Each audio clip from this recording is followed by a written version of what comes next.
that's all you got.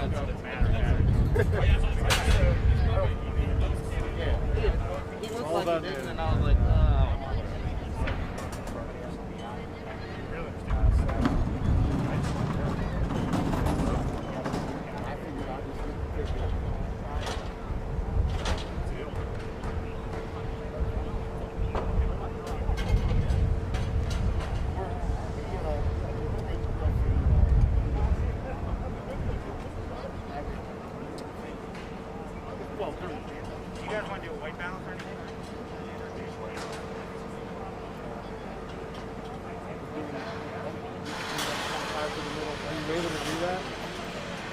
You want me to hold it for you? Oh, you're good?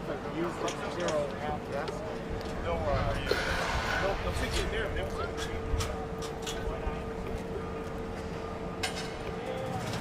They can't use Facebook.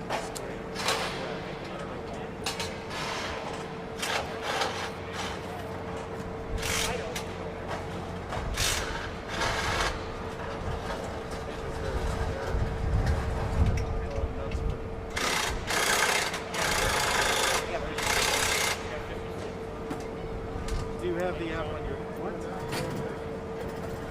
You and Dave Bradford, you have the app on your phone. Yes. External mic, checking the external mic.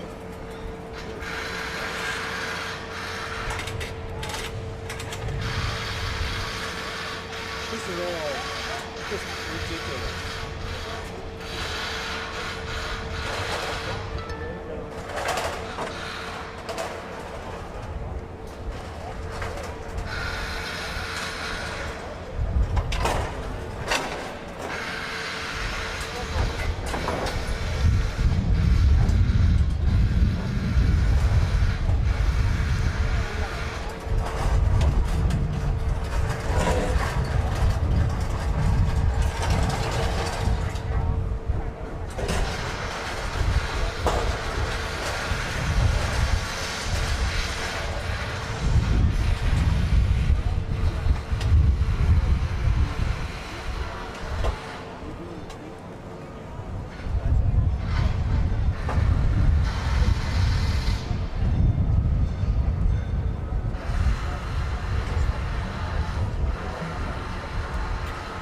Text him that I'm supposed to be live.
All right.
Check.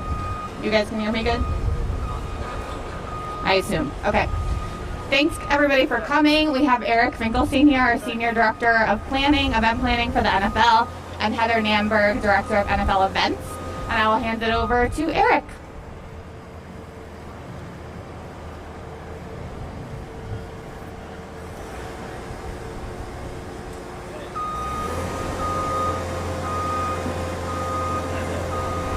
Good afternoon, or good morning, I should say. We are standing here in front of the largest stage structure that we've ever built for the draft since we've taken the event on the road back in 2015.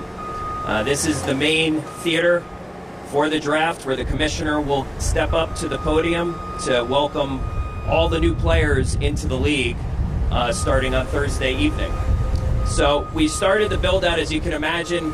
It was certainly something that has taken us some time. We've been here since April 5th, where we started building to get us to this point and get everything set up and built out. As you can hear and see around me, there's still plenty of work that we have to get done, but we feel great as to where we are, and we feel that we are on track and on schedule to have everything ready to go starting for Thursday night. So we're really excited to be here in Cleveland and welcome the thousands of fans that will be part of it. We project to have 50,000 fans a day in the draft experience, and 4,000 to 5,000 fans over where we are right now, between the vaccinated area that you're standing in, as well as inside of the draft theater itself. I'll turn it over to Heather, who oversees the entire theater, who will give some opening remarks as well.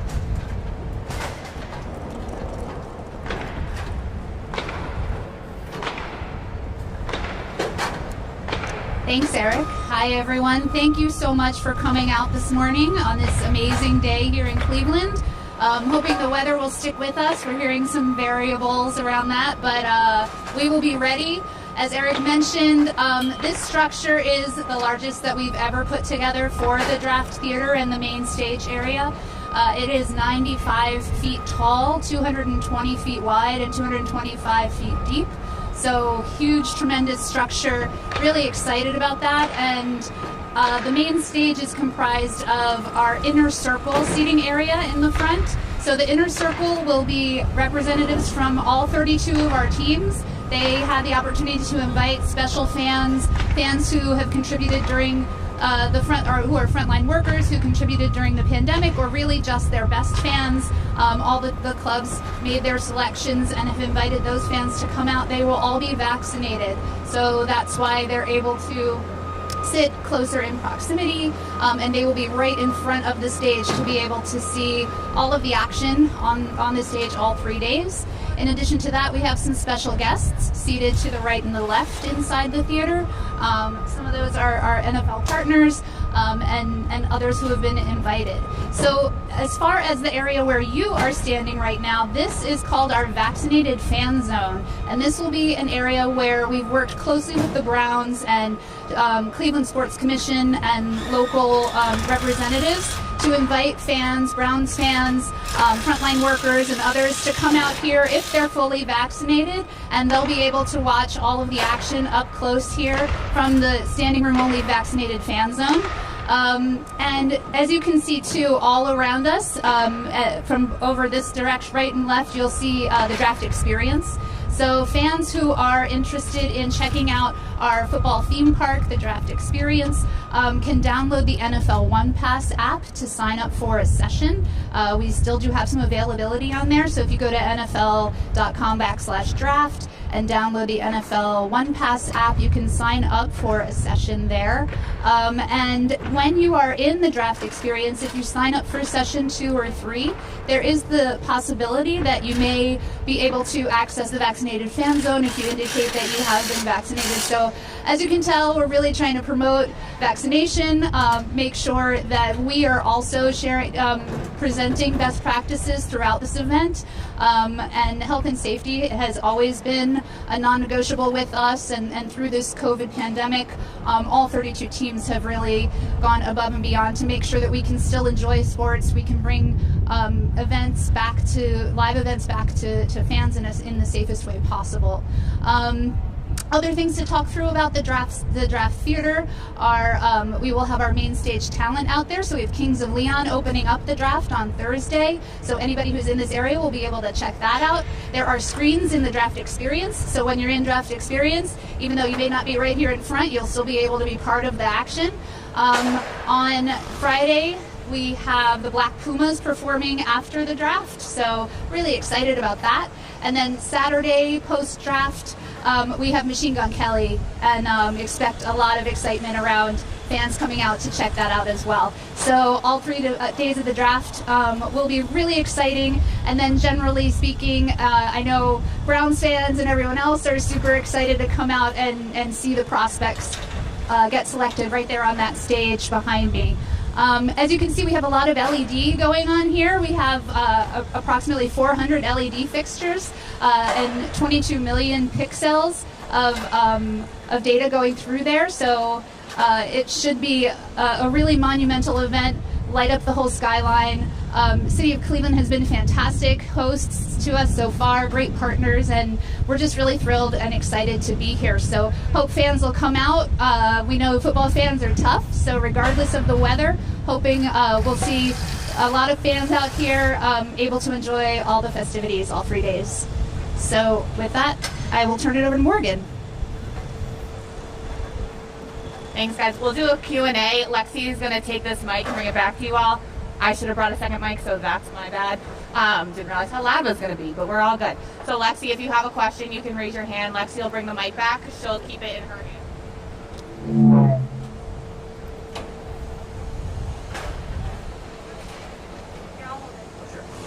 Good morning. How has the size, scope, and design of the draft theater changed for you guys throughout the pandemic over the last year?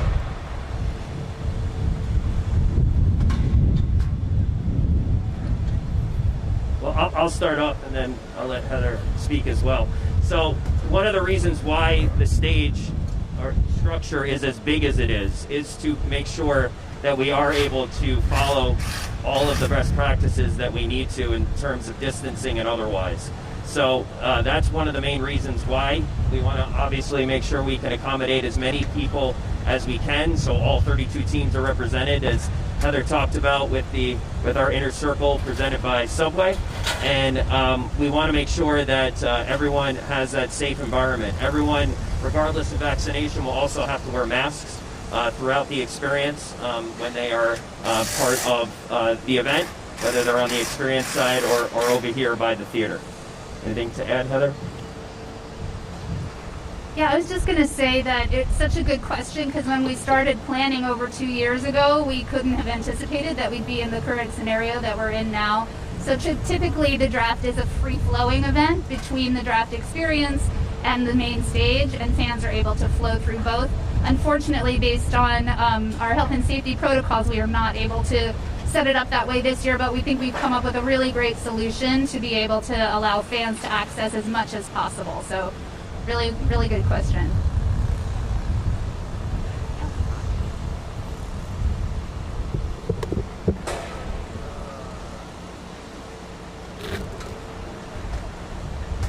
Hi, Brian Duffy from Channel 19. Can you tell me how the technology has changed inside of the facility?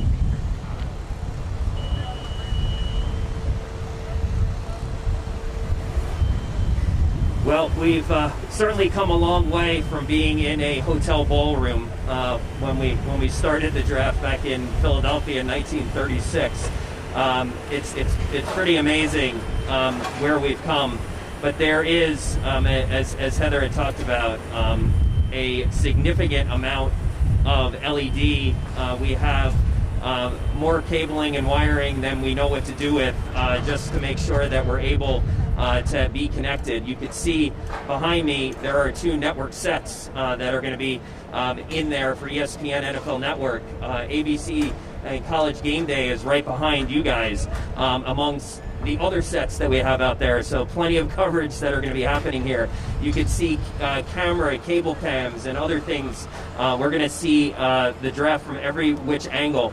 Wi-Fi throughout otherwise, but it is state-of-the-art in here, not only in the theater itself, but also our prospect green room, which is connected to the structure where all the prospects will be that are in town, that are part of the event as well. So a whole world of activity that's happening back there to make sure all the latest technology is connecting in and ensuring that we have all that set fully state-of-the-art for this year's draft, no question.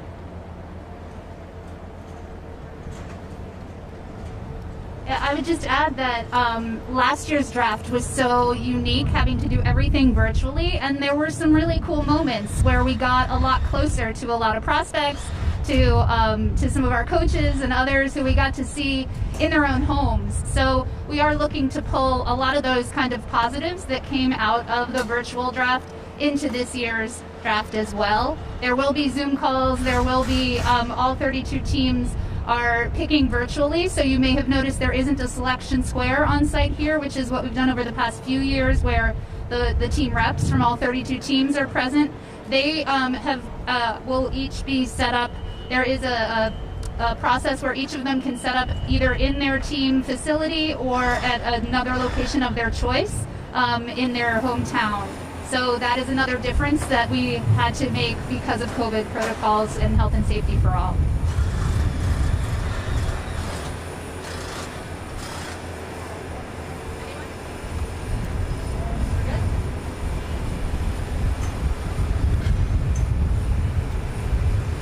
You mentioned the weather. What adjustments have to be made if we get a bunch of rain on Thursday night? You. Well, it's the NFL, and we play in all weather. I mean, we had snow last week. We would have been ready to go if we needed to be. I think that NFL fans are especially those from Cleveland, are ready for it. We will be certainly prepared. Do we expect folks will potentially get wet? Yeah, but I think we'll be ready. We have all the contingency plans in place if we need to, if it's more severe than that. We've been planning, as Heather mentioned, for over 2 years for this event. And we feel that we have all of the right redundancies and contingency plans in place if weather were to become a factor. But if we're talking a little bit of rain, we've certainly done this event as well as played games and a lot worse. So we're ready for it, and we're just excited for the commissioner to get to the podium and put that first team on the clock on Thursday evening.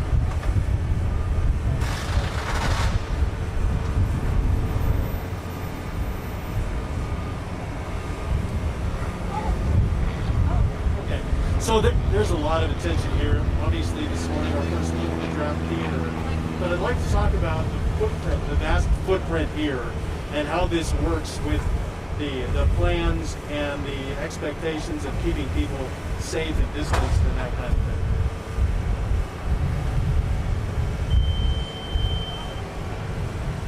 Yeah, I mean, I think that we have set up this space, and we've been planning since well before a pandemic, and we obviously have had to modify our plans and do things a little differently as a result of.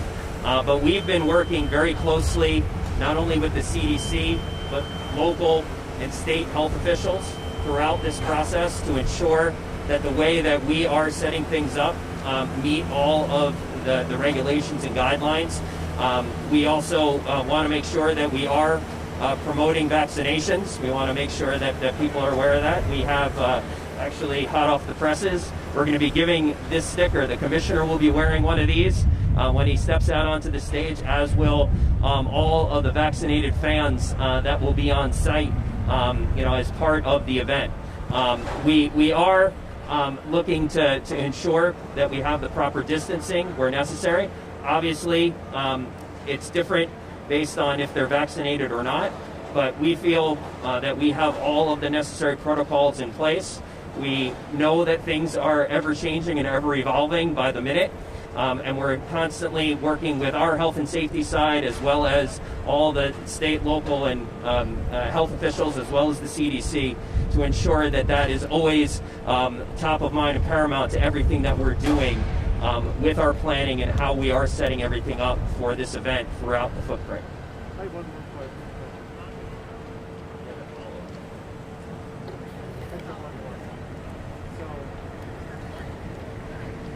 And given the size and scope of this event, this has been described by some as a coming out party. Obviously, there hasn't been an NFL draft since the one in Nashville in 2019. You had the Super Bowl, but let's put that in perspective as well. Not many events of this size and this magnitude in the last year or more.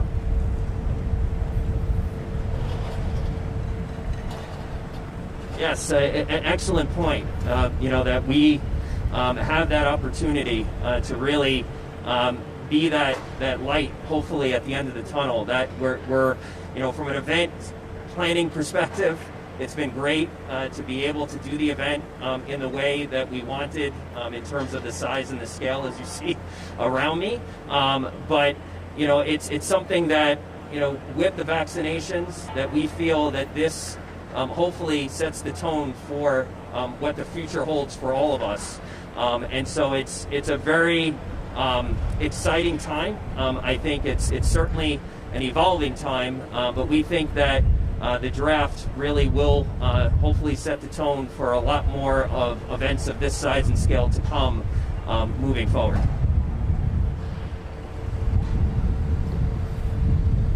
Okay, we're going to do one more question.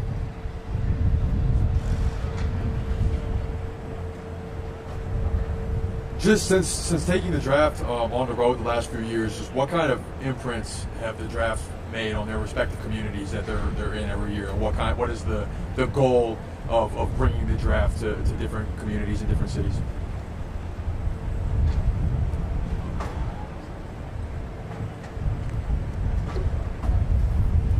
So the draft, as Eric had mentioned, has become one of those events where we are able to work really closely with each individual city as it continues to grow and evolve and really make an impact.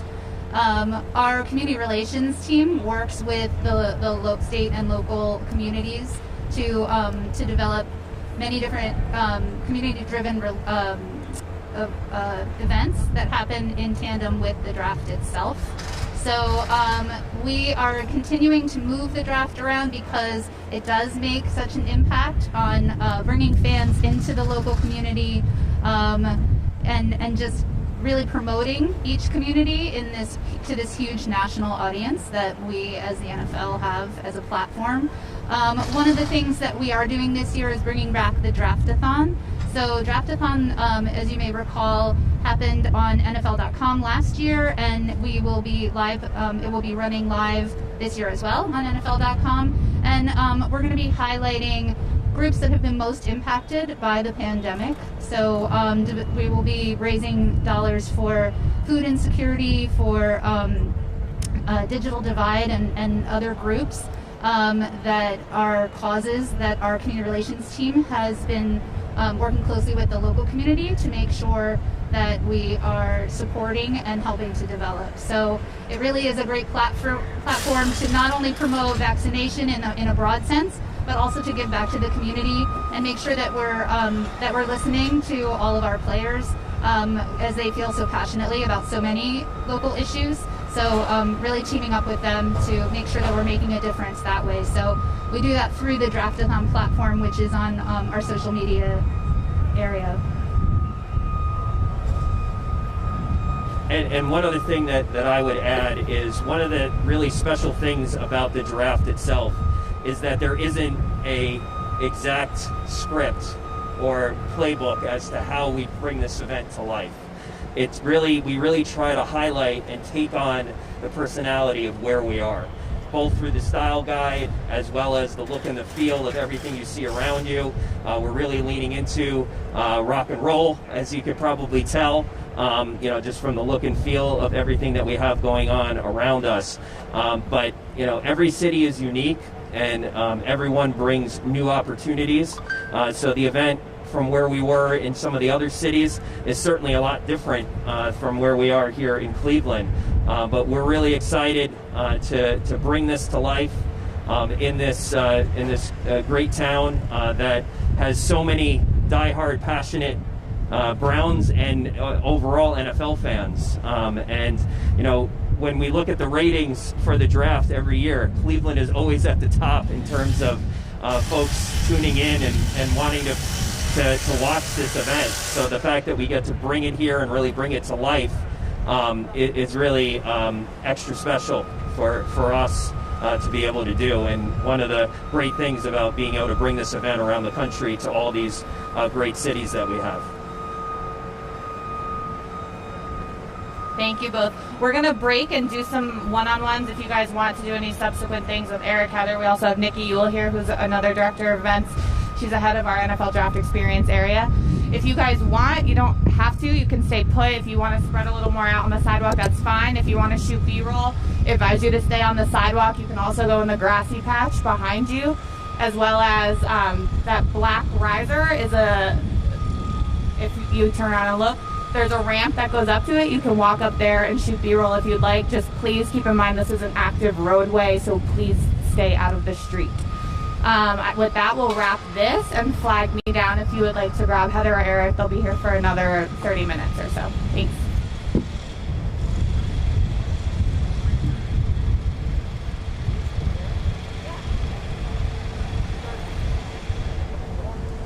You need a one-on-one? What's that? You want me to grab her?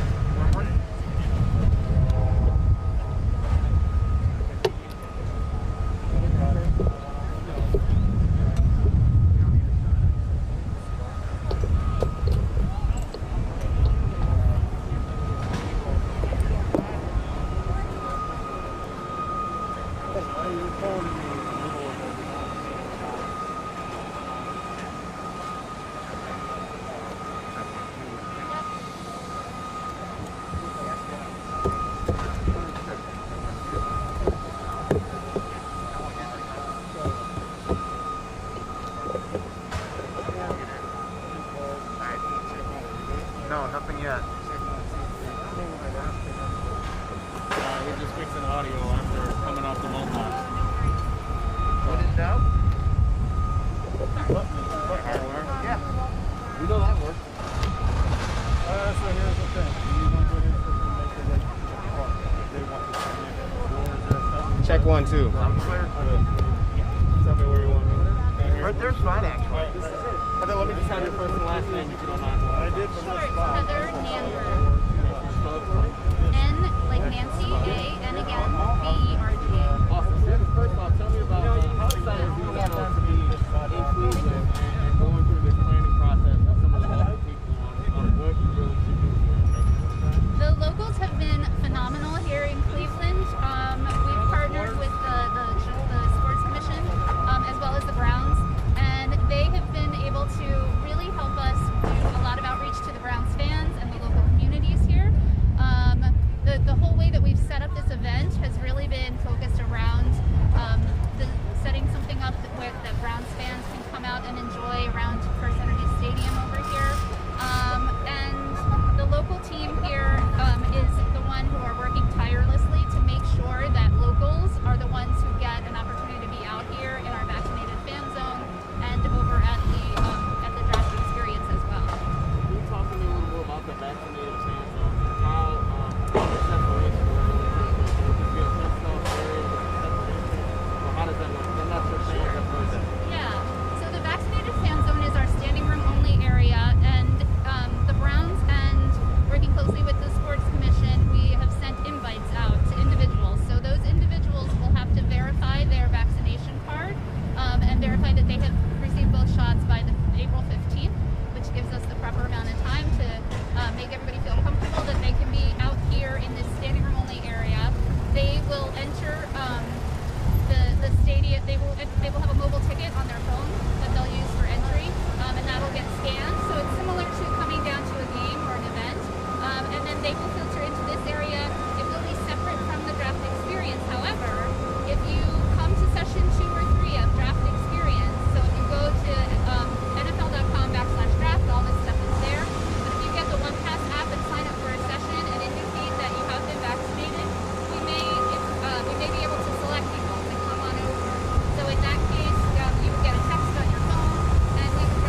sure that we share that message about getting vaccinated so that we can all start to move forward as a country and just in general. Okay, Heather, I promise this is my last slide. The CDC possibly could change guidance on wearing masks outside.